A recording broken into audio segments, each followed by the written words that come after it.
Welcome to our YouTube channel. आज हम पढ़ेंगे इफ़ेक्ट ऑफ सॉल्वेंट कि कैसे जो हम सॉल्वेंट यूज़ करते हैं वो हमारे SN2 की रेट ऑफ रिएक्टिविटी को बढ़ाएगा या फिर उसकी रेट ऑफ रिएक्टिविटी को घटाएगा। So let's start a video. अब जो सॉल्वेंट होते हैं वो दो टाइप के होंगे, one is polar aprotic solvent and other is polar protic solvent. तो सबसे पहले हम पढ़ेंगे polar aprotic solvent.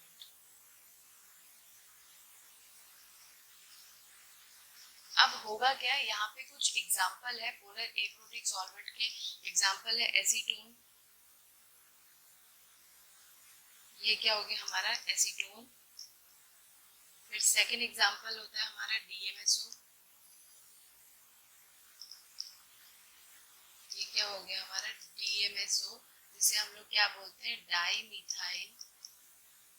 Dimethyl sulphoxide. और एक होता है हमारा HMPA, दैट इज ये बनता कैसे, फॉस्फोरस ऑक्सीजन। और यहाँ पे इसके तीनों वैलेंसी पे क्या होगा, नाइट्रोजन प्रेजेंट होगा। इसे हम लोग क्या बोलते हैं, हेक्सामिथाइल फॉस्फोरामाइड।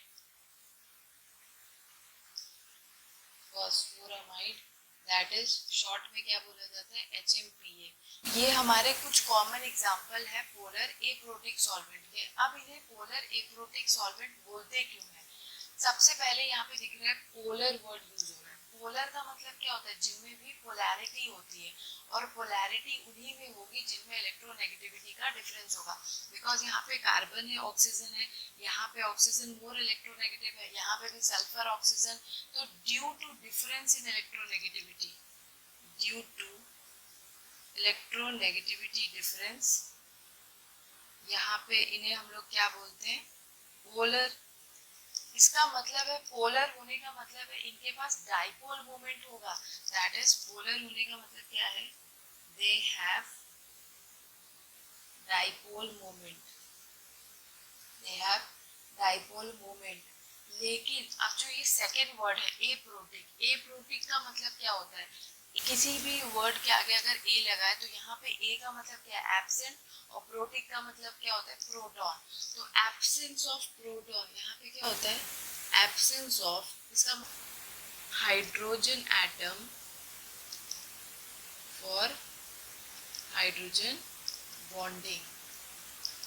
जितने भी पोलर एप्रोटिक सॉल्वेंट्स होते हैं उनके पास पोलैरिटी तो होगी, उनके पास डाइपोल मोमेंट होगा, लेकिन उनके पास H+ एटम, दैट इज उनके प्रोटिक का मतलब यहाँ पे क्या है, प्रोटॉन। उनके पास प्रोटॉन दैट इज H+ नहीं होता है हाइड्रोजन बॉन्डिंग के लिए, इसीलिए हम लोग इसे क्या बोलते हैं, पोलर एप्रोटिक सॉल्वेंट। तो अब हमें ये देखना है कि जो हमारा पोलर एप्रोटिक सॉल्वेंट है वो हमारी SN2 की रेट ऑफ रिएक्टिविटी को बढ़ाएगा या फिर घटाएगा। सपोज हमने क्या किया है, सोडियम आयोडाइड लिया है और उसे हमने क्या कर रखा है, किसी भी पोलर एप्रोटिक सॉल्वेंट में लिया है। जैसे कि अगर हम NaI ले रहे हैं और उसे हम क्या कर रहे हैं, किसी एप्रोटिक सॉल्वेंट में लेते हैं, और एप्रोटिक सॉल्वेंट यहाँ पे हम कौन सा ले रहे हैं, DMSO। तो हमें यहाँ पे ये देखना है कि जो हमारा रेट है उस पे यहाँ पे क्या फ़र्क पड़ा है, मतलब जो यहाँ पे SN2 का रेट ऑफ रिएक्टिविटी है वो यहाँ पे बढ़ेगी कि घटेगी। अब यहाँ पे होता क्या है कि जो सोडियम आयोडाइड है वो किस में ब्रेक करेगा, Na+ में और I- में। जब भी हम उसे क्या करेंगे, किसी भी सॉल्वेंट में अगर हम किसी मॉलिक्यूल को डिसॉल्व करते हैं तो वो अपने आयंस में टूटता है। तो यहाँ पे क्या हो जाएगा, Na+ क्रिएट हो जाएगा और I- क्रिएट होगा when dissolved in solvent। आता क्या है कि जब Na+ क्रिएट हो गया है और I- यहाँ पे क्या हो रखा है, I- anion क्रिएट हो रखा है। तो यहाँ पे क्या होता है कि बिकॉज यहाँ पे Na+ है, कैटायन को क्या करते हैं, जितने भी एप्रोटिक सॉल्वेंट होते हैं क्या करेंगे, अपने अनशेयर्ड इलेक्ट्रॉन पेयर को यूज करके कैटायन के आसपास एक शील्ड बना लेते हैं। तो अब जो कैटायन पहले I- के लिए अट्रैक्शन फील करता अगर सॉल्वेंट नहीं होता, तो अब वो कैटायन जो है वो शील्डेड हो गया है इस एप्रोटिक सॉल्वेंट से, तो अब जो हमारा यहाँ पे एनाइन क्रिएट होगा सॉल्वेंट में, जैसे कि हमने सोडियम आयोडाइड को जब DMSO में मिलाएंगे, तो जो हमारा अभी I- क्रिएट हो गया है उसको अब यहाँ पे डिस्टर्ब करने वाला कोई नहीं है, ना ही उसे सॉल्वेंट डिस्टर्ब करेगा, बिकॉज सॉल्वेंट खुद किसके साथ इन्वॉल्व हो गया है, केटाइन के साथ, और ना ही वो केटाइन डिस्टर्ब करेगा जो कि पहले में भी सॉल्वेंट के एब्सेंस में उसके लिए अट्रैक्शन फील करता। पहला पॉइंट हमें ये यहाँ पे ये याद रखना है कि ये जो पोलर एप्रोटिक सॉल्वेंट, ये सिर्फ और सिर्फ किसको सॉल्युबलाइज कर रहा है, केटाइन को, and do not interact with the A9. तो सबसे पहला पॉइंट हम क्या याद रखेंगे कि polar aprotic solvent, polar aprotic solvent solubilizes the cation and do not interact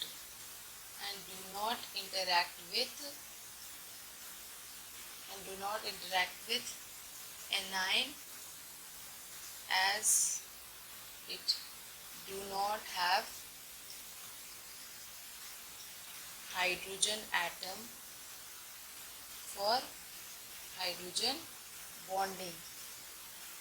तो पहला पॉइंट हमें यहाँ पे ये समझ आ गया है कि जो भी हम एप्रोटिक सॉल्वेंट लेंगे वो सिर्फ और सिर्फ किसको सॉल्युबलाइज करेगा, केटाइनिक पार्ट को, बिकॉज कि जो ये जो बॉन्ड्स फ्री है, यहाँ पे एल्काइल ग्रुप प्रेजेंट होते हैं, ना कि हाइड्रोजन एटम। तो इनके पास अगर हाइड्रोजन एटम है ही नहीं तो वो इसके साथ हाइड्रोजन बॉन्डिंग करेगा ही नहीं, इसीलिए पूरा का पूरा सॉल्वेंट किसके साथ इन्वॉल्व हो जाता है, केटाइनिक पार्ट के साथ, और उसके आसपास क्या कर देता है, एक शील्ड तैयार कर देता है, ताकि अब पहले जो वो Na+ इसके लिए अट्रैक्शन फील करता, तो अब वो I- के पास नहीं जाएगा। तो अब जो ये इस तरीके का सॉल्वेशन है कि एक को सॉल्वेट करना और दूसरे को एज इट इज फ्री छोड़ देना, इसे हम लोग क्या बोलते हैं, differential solvation.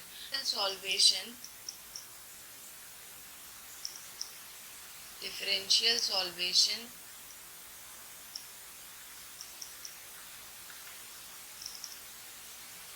makes the anion free। ये जो यहाँ पे ये जो डिफरेंशियल सॉल्वेशन हुआ है, मतलब किसी एक के आसपास शील्ड बना देना और दूसरे के साथ इंटरैक्ट ही नहीं करना, इस तरीके के सॉल्वेशन की वजह से जो हमारा एनायन है अब वो फ्री हो गया है। तो तीसरा पॉइंट हमें ये याद रखना है, the free anion is neither hindered by cation nor by solvent। तो पहले जो हमारा ये एनायन था, जो मे बी अगर हम सॉल्वेंट नहीं यूज करते तो ये हो सकता था कि ये पॉजिटिवली चार्ज पार्ट है, ये नेगेटिवली चार्ज पार्ट है, तो ये हमेशा इसके लिए अट्रैक्शन फील करता और ये इसे छोड़ता नहीं, और जब ये छूटता नहीं तो ये पॉजिटिवली चार्ज कार्बन पे अटैक नहीं करता। लेकिन बिकॉज हमने एप्रोटिक सॉल्वेंट यूज किया, एप्रोटिक सॉल्वेंट अपना शेयर्ड इलेक्ट्रॉन पेयर यूज करके केटाइनिक पार्ट को क्या कर देता है, शील्ड कर देता है। तो अब वो इस एनायन को, जो हमारा केटायन है, वो अब इस एनायन को डिस्टर्ब नहीं करेगा, ना ही इस एनायन को डिस्टर्ब करने के लिए इसका केटायन है, और ना ही ये सॉल्वेंट है जिसमें हमने इसको मिलाया है। तो इसी वजह से जितने भी एप्रोटिक सॉल्वेंट होते हैं वो SN2 की रेट ऑफ रिएक्टिविटी को बढ़ा देते हैं, बिकॉज यहाँ पे this is free to behave as nucleophile and hence the rate of reactivity of SN2 is increased. तो चौथा पॉइंट हमें क्या याद रखना है, this becomes free to behave as nucleophile. तो चौथा क्या याद रखना है, this becomes free to behave as nucleophile. अब अगर न्यूक्लियोफाइल फ्री है तो हमारा रेट ऑफ रिएक्टिविटी क्या होगा, बढ़ जाएगा, hence rate of reactivity of SN2 increases.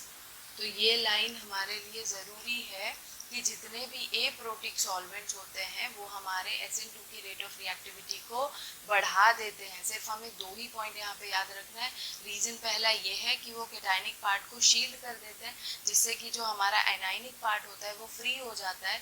और यहाँ पे जो सॉल्वेंट है, बिकॉज इसके पास हाइड्रोजन एटम नहीं होता हाइड्रोजन बॉन्डिंग के लिए, इसलिए ना ही सॉल्वेंट इंटरैक्ट करता है इस एनाइन के साथ और ना ही हमारा कैटायन इंटरैक्ट करता है। और बिकॉज एनाइन यहाँ पे किसी से भी डिस्टर्ब या हिंडर्ड नहीं हो रहा है, इसीलिए वो फ्रीली पॉजिटिवली चार्ज कार्बन पे अटैक कर लेगा और हमारी SN2 की रेट ऑफ रिएक्टिविटी को बढ़ा देगा। तो अब यहाँ पे ये जो एनाइन क्रिएट हुआ है इसे हम लोग क्या बोल सकते हैं, फ्री एनाइन, या फिर क्या बोलते हैं हम लोग, naked A9, naked A9.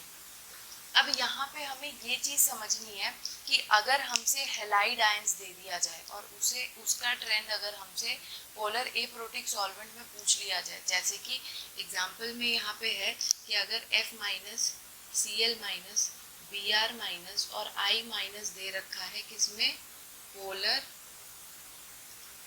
Aprotic solvent, polar aprotic solvent में अगर हमें ये दे दिया जाए, अगर पोलर एप्रोटिक सॉल्वेंट में हमें ये हैलाइड आयन दिया है और इसमें हमसे ये पूछा जाए कि हमें ट्रेंड बताओ कि इसमें क्या न्यूक्लियोफिलिसिटी का ट्रेंड होगा, मतलब कौन सबसे अच्छा न्यूक्लियोफाइल होगा, तो हमें यहाँ पे हमेशा एक बात याद रखनी है कि पोलर एप्रोटिक सॉल्वेंट में जो एनायंस होते हैं वो उनका वही ट्रेंड होता है जो बेसिसिटी का ट्रेंड होगा। तो यहाँ पे न्यूक्लियोफिलिसिटी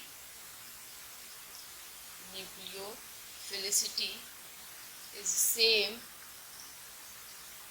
as basicity। हमारा जो यहाँ पे बेसिसिटी का ट्रेंड होगा वही हमारा क्या होगा, न्यूक्लियोफिलिसिटी का ट्रेंड होगा। तो हमने अपने पिछले वीडियो में पढ़ा था कि बेसिसिटी जो होती है वो साइज के क्या होती है, इन्वर्सली प्रोपोर्शनल होती है, मतलब जिसका साइज जितना बड़ा होगा वहाँ पे चार्ज डेंसिटी क्या होगी, उतनी कम होगी। अब अगर चार्ज डेंसिटी ही कम होगी तो इलेक्ट्रॉन डोनेट करने के लिए कम होंगे, तो वो अच्छे इफेक्टिव न्यूक्लियोफाइल नहीं होंगे। तो यहाँ पे हमें देखना है कि साइज जितना बड़ा होगा इलेक्ट्रॉन चार्ज डेंसिटी उतनी क्या होगी, कम होगी। अब अगर इलेक्ट्रॉन चार्ज डेंसिटी कम होगी तो इलेक्ट्रॉन कम अवेलेबल होंगे डोनेट करने के लिए, तो electron less available to donate. तो इलेक्ट्रॉन क्या होंगे, अवेलेबल कम होंगे डोनेट करने के लिए, तो वो effective, hence it will not be a effective nucleophile. Hence will not be a effective nucleophile। तो पोलर एप्रोटिक सॉल्वेंट में अगर हैलाइड आयन का ट्रेंड पूछ लिया जाएगा तो हमें हमेशा याद रखना है कि जो बेसिसिटी का ऑर्डर है वही न्यूक्लियोफिलिसिटी का ऑर्डर होगा, और जिसका साइज जितना बड़ा होगा उसमें इलेक्ट्रॉन चार्ज डेंसिटी उतना डिस्पर्स्ड होगा और वो डोनेशन के लिए क्या होगा, कम अवेलेबल होते हैं, इसीलिए वो उतने अच्छे, उतने इफेक्टिव न्यूक्लियोफाइल नहीं होंगे। तो पोलर एप्रोटिक सॉल्वेंट में अच्छा न्यूक्लियोफाइल फ्लोराइड आयन होगा, फिर क्लोराइड आयन, फिर ब्रोमाइड आयन और फिर हमारा क्या होगा, आयोडाइड आयन। लेकिन अब हमने क्या पढ़ लिया कि अगर पोलर एप्रोटिक सॉल्वेंट है, अगर पोलर एप्रोटिक सॉल्वेंट है तो वो SN2 की रेट ऑफ रिएक्टिविटी को क्या करता है, बढ़ा देता है। SN2 की रेट ऑफ रिएक्टिविटी बढ़ाएगा। और दूसरा, अगर हैलाइड आयन का ट्रेंड पूछ लिया जाएगा तो इसमें फ्लोराइड आयन सब्सट्रैक्टिव न्यूक्लियोफाइल कहलाएगा। लेकिन अब हमें यही क्वेश्चन का ट्रेंड समझना है पोलर प्रोटिक सॉल्वेंट में, कि अगर हमने पोलर एप्रोटिक की जगह अगर पोलर प्रोटिक सॉल्वेंट यूज कर लिया तो हमारे SN2 की रेट ऑफ रिएक्टिविटी पे क्या असर पड़ेगा। एप्रोटिक सॉल्वेंट होता है उसमें कैटायन पार्ट शील्डेड होता है और जो हमारा अनायन होता है वो फ्री होता है।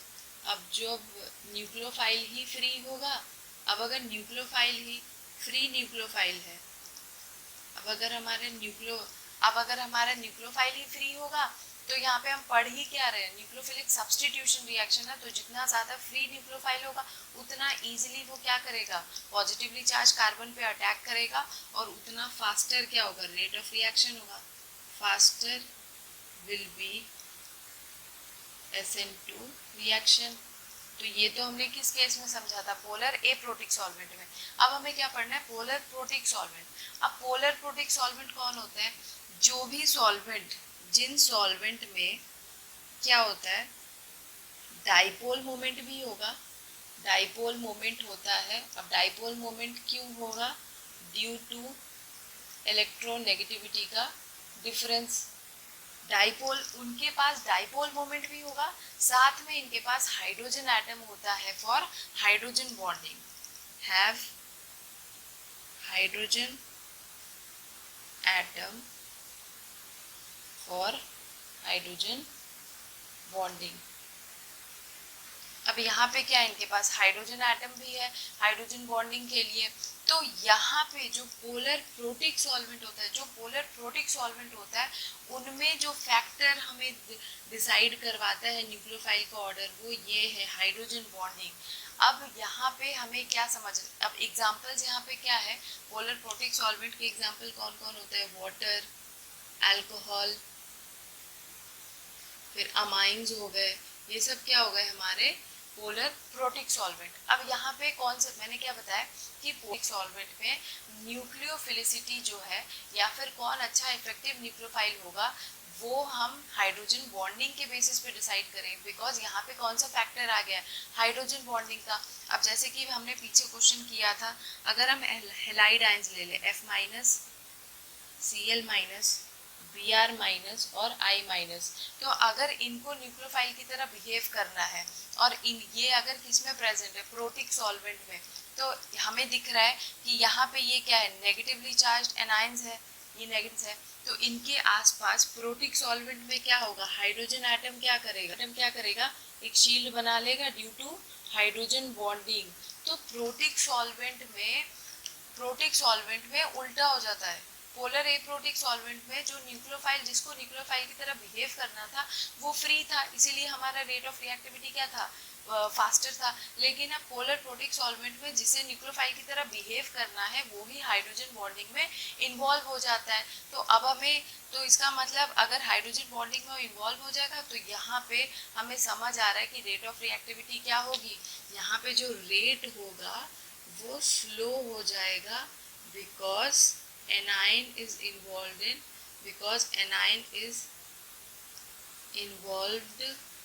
in hydrogen bonding। अब यहाँ पे हमें ये देखना होगा कि अच्छा, अब अगर ये हमें समझ आ गया है कि इनमें से कोई भी अगर हम लेंगे तो वो हाइड्रोजन बॉन्डिंग में इन्वॉल्व हो जाएगा, और बिकॉज उसके आसपास शील्ड की तरह वाटर ने एक शील्ड बना लिया है, तो वो अच्छा इफेक्टिव न्यूक्लियोफाइल तो होगा नहीं। लेकिन अगर हमसे यहाँ पे पूछ लिया जाए कि अमंग दीज हेलाइड आयंस कौन अच्छा न्यूक्लियोफाइल होगा, तो यहाँ पे हमें ये देखना होगा कि किसमें एक्सटेंट ऑफ हाइड्रोजन बॉन्डिंग ज़्यादा होगी। अब जिसमें हाइड्रोजन बॉन्डिंग मैक्सिमम होगी, जिसमें हाइड्रोजन बॉन्डिंग मैक्सिमम होगी, वो क्या होगा, इफेक्टिव न्यूक्लियोफाइल होगा नहीं। अब मैक्सिमम हाइड्रोजन बॉन्डिंग किस में होती है, जिसका साइज क्या होता है, स्मॉल होता है। क्यों, इसका साइज जितना छोटा होगा वो उतना ज़्यादा क्या होता है, सॉल्वेट होता है।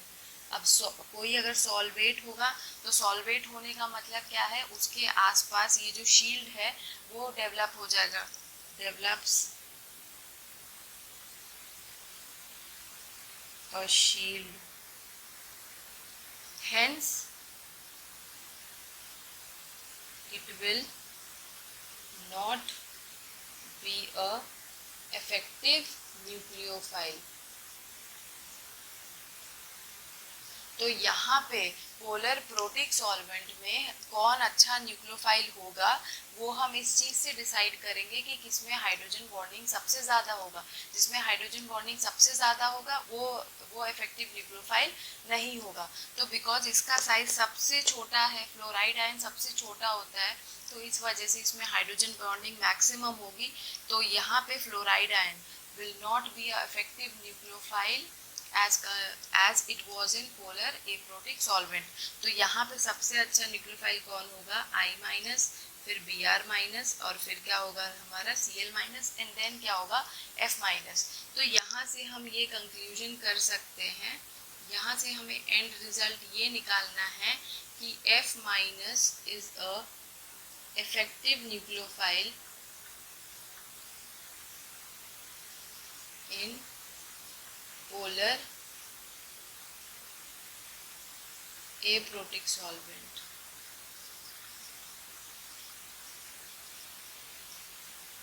लेकिन पोलर प्रोटिक सॉल्वेंट में I minus is a effective nucleophile as comparison to F minus. तो पोलर प्रोटिक में, पोलर प्रोटिक सॉल्वेंट में I minus is a effective nucleophile. तो यहाँ पे हमें ये समझ आ चुका है कि SN2 की रेट ऑफ रिएक्टिविटी को कौन बढ़ाएगा और कौन घटाएगा. जो एप्रोटिक सॉल्वेंट होते हैं वो SN2 की रेट ऑफ रिएक्टिविटी को बढ़ाते हैं, और जो प्रोटिक सॉल्वेंट होते हैं वो SN2 की रेट ऑफ रिएक्टिविटी को घटा देते हैं. तो पोलर प्रोटिक सॉल्वेंट में हाइड्रोजन बॉन्डिंग के अलावा एक और फैक्टर है जिससे कि हम डिसाइड कर सकते हैं कि हमारा जो भी न्यूक्लियोफाइल है वो अच्छा न्यूक्लियोफाइल होगा या खराब न्यूक्लियोफाइल होगा. तो वो फैक्टर कौन सा होता है? Polarisability.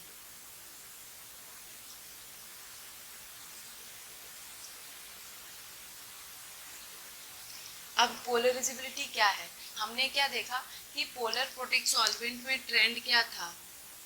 F minus, Cl minus, फिर क्या था Br माइनस, और सबसे इफेक्टिव न्यूक्लियोफाइल कौन था? I minus.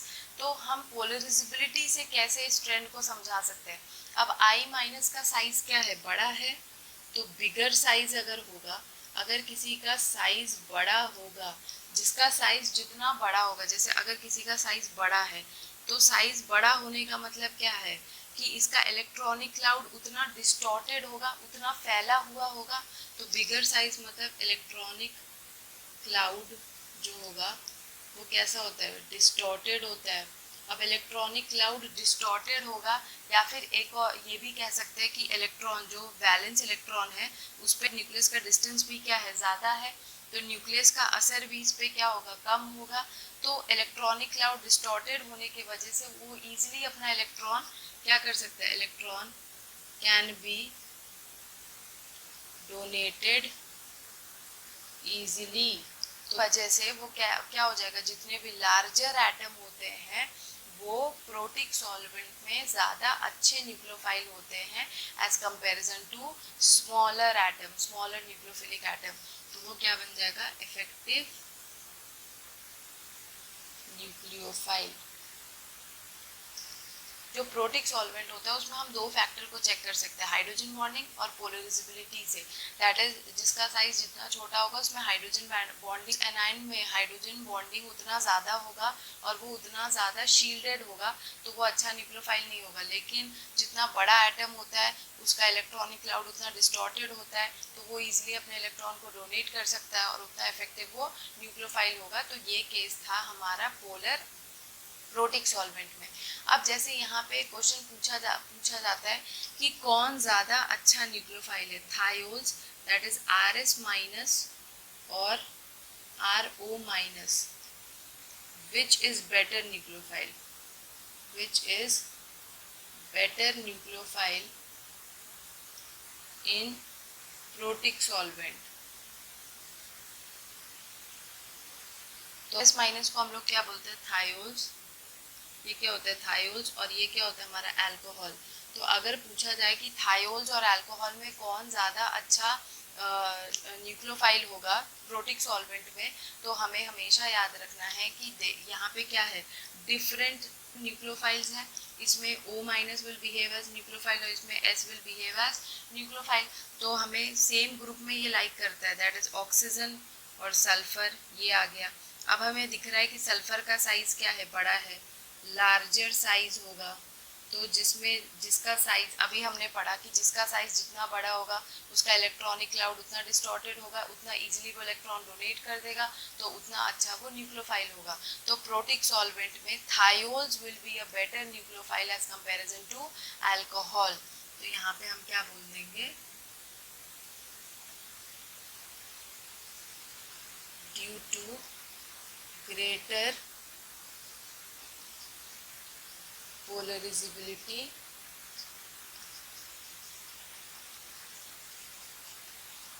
thiols are better nucleophile